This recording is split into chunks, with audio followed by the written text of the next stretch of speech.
सारी दोस्तें आई हुई हैं और ये अभी खाना खाने लगी हैं। ये मैंने उनका केक काटा था। आधी दोस्तें पहले आके चली गई हैं और अब आ गई हैं।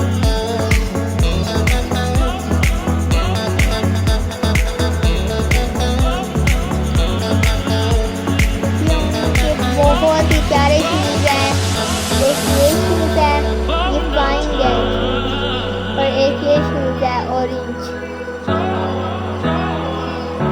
मेरी गुड़िया को सबसे अच्छा कलर पिंक लगता है। ये सबसे फेवरेट उसने